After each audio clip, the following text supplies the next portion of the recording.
আমি তো বলেছিলাম আমি সত্যিটা প্রমাণ করার চেষ্টা করছি। আপনি তো আমাকে বিশ্বাসই করেন না। বেগদারি মহিলাকে নাকি আমি বিশ্বাস করব? তাছাড়া ব্যবসা আমার, বাড়ি আমার, তাই সত্যিটা আমার জানা বেশি প্রয়োজন। নিজের ছদ্মবেশ ধরে এসেছেন, আবার আমাকে বড় বড় কথা বলছেন। আপনারা আসুন, এই যে বাচ্চাগুলোকে নিয়ে এসেছি। চলুন দেখি দেখি। এই যে দেখি, এ হলো গোগল, এ দিয়া, এ স্নেহা, রীতি,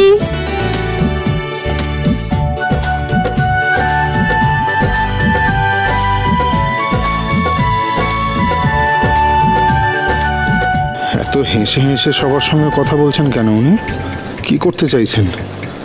এখানে সত্যিটা জানতে এসেছেন নাকি তোরির ইচ্ছে পূরণ করতে ওর ভাই খুঁজতে এসেছেন?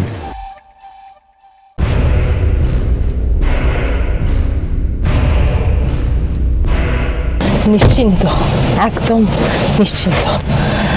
ওই 2 টাকার আশ্রমে লাখ টাকার চেক দেওয়া তো দূরের কথা, সার্থক কেউ কোনোদিনও বলেও নি। ট্রাস্ট মি, ওই ইনচার্জ এখন আমাদের ইশারায় নাচবে, দেখে নিও।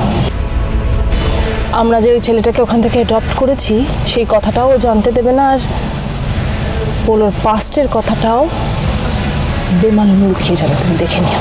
জানতে যাতে না দেয় সেই জন্যই তো গ্যাঁটের টাকা খরচা করছি।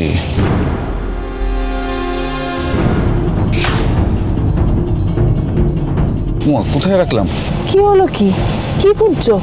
আরে চেকবুকটা আমার মনে হচ্ছে ওখানেই ফেলে এসেছি। ও গড, তুমি এত ভুলো মন হয়ে গেছে কেন তোমার সার্থক? কোথায় থাকে মন? তোমার জন্য এই সবই আশ্রমটাতে আবার ফেরত যেতে হবে। ডিসকাস্টিং। প্লিজ ডার্লিং, ওই চেকবুকটা আমার চাই। চুপ করো আর চলো।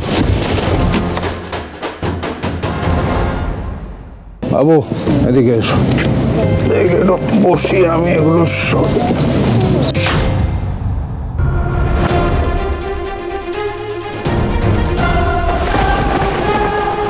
অনিকেত বসু মল্লিকের চেকবুক? এক্সকিউজ মি, বলছি আমার মনে হচ্ছে আমার ওই চেকবুকটা আমি এখানে ফেলে গেছিলাম।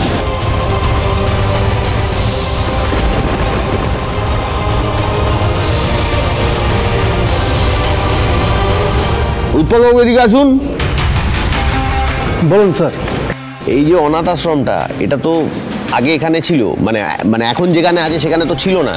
তাহলে 7 বছর আগে ওটা ওখানে গেল কেন? একবারও খোঁজ নিয়েছেন বা জেনেছেন? ওই দূরে, শহর থেকে দূরে, গ্রামের ভেতরে কে যাবে ওখানে বাচ্চা নিতে? আমারও ব্যাপারটা গন্ডগোল লাগছে স্যার। আরে গন্ডগোল লাগলে তো হবে না, আপনাকে তো খোঁজ নিতে হবে এদের ব্যাপারে। দেখুন এর তলায় কোনো ইলিগাল অ্যাক্টিভিটি চলছে কিনা, আর আমাকে এই যা যা অ্যাডপশন হয়েছে ওখান থেকে তার একটা লিস্ট বার করে দিন। মাথায় থাকবে, আর সবটা যেন হয় আন্ডার কভার। Okay sir. শুভ বিবাহ সোম থেকে রবি প্রতিদিন রাত 10:30টায় স্টার জলসায় ও জিও হটস্টারে।